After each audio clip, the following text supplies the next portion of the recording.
La conclusion est que les gens sont malheureux parce qu'ils voient ce qu'ils croient, au lieu de voir ce qu'ils sont. Comme c'est vrai. J'en ai une qui va dans le même sens. Qu'en dis-tu, Bonsaï? Merci beaucoup.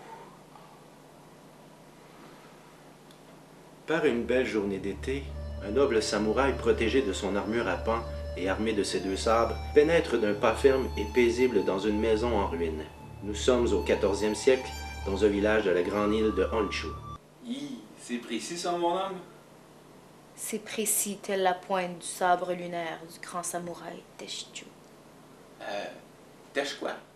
Si tu continues, nous serons dans l'obligation de t'enlever 3 points de soutenance zen pour ton imbécilité. Hey, c'est une insulte, ça? Alors, le noble samouraï s'assoit près d'une fenêtre et sort un bol de riz. Il détache sa cape et dépose avec précaution et respect ses 2 sabres. Il est seul dans les ruines.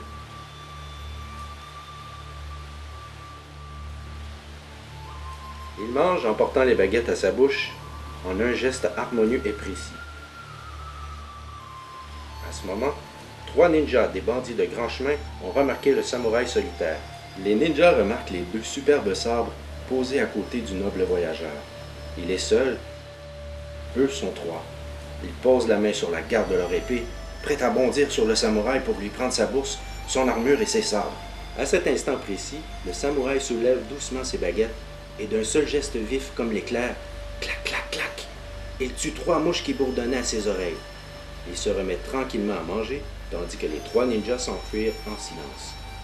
En effet, quand un adepte du zen est délivré de ses peurs et de ses désirs, il peut vaincre sans épée, sans combat.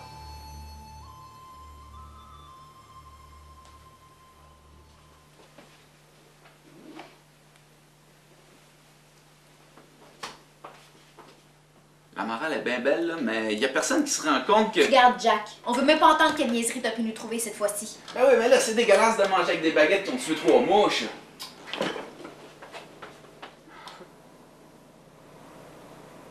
Bon, oublions ça avec une autre. Hey, je pense que j'en ai une pour vous autres. Hein. Ça commence avec un gars qui s'était marié à New York. Dans le quartier chinois. Ouais. Sa femme meurt assez jeune. C'était une femme pas mal jalouse. Le gars se remarie après 1 an avec une autre femme, puis le gars est super heureux. Mais là, le fantôme de son ex vient le hanter à toutes les nuits parce qu'elle est jalouse. Comment oses-tu me tromper avec cette jeune sotte, sans beauté et sans esprit? Oh, pitié, fantôme de ma première épouse, ne me hante point. J'ai respecté le deuil et je continue à vénérer ta mémoire. Je connais tout de toi, et je vais te hanter toutes les nuits, jusqu'à ce que tu meures de folie. Le gars, il est plus jamais heureux. Le fantôme arrête pas de venir l'écœurer toutes les nuits. Il se dit que s'il y a quelqu'un qui peut l'aider, c'est sûrement un maître zen, hein? Quelle sagesse! Ouais. Fait que le gars va rencontrer le maître.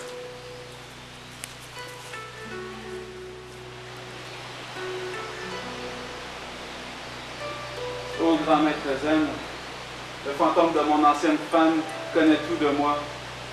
Il va me hanter jusqu'à la fin de mes jours. Calme ton énergie, homme, et suis mes conseils. Et tout ira bien tel un cheval. Galopant sur les plaines de Honshu.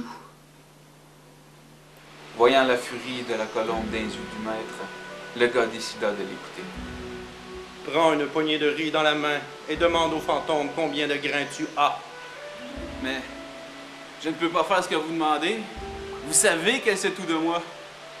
À toi de décider entre suivre les traces du souverain ou te tailler un chemin dans la brousse. D'accord. Je ferai ce que vous demandez.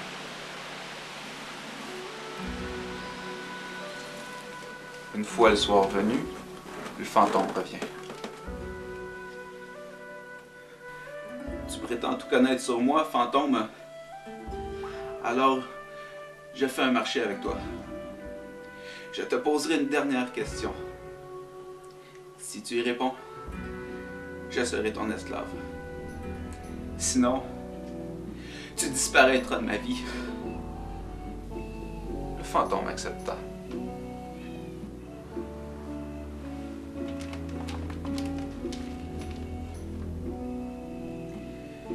combien de grains de riz ai-je dans ma main? Non! Non! Et le fantôme disparut en un éclair. Il ne revient plus jamais. Le ciel est vaste et transparent. Aussi, quand l'oiseau vole dans le ciel, il a la liberté du véritable oiseau.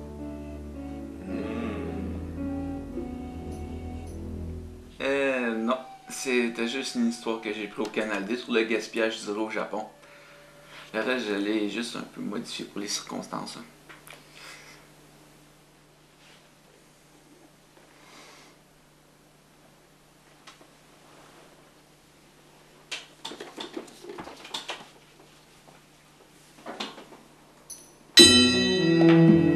C'est maintenant l'heure de faire des ombres chinoises.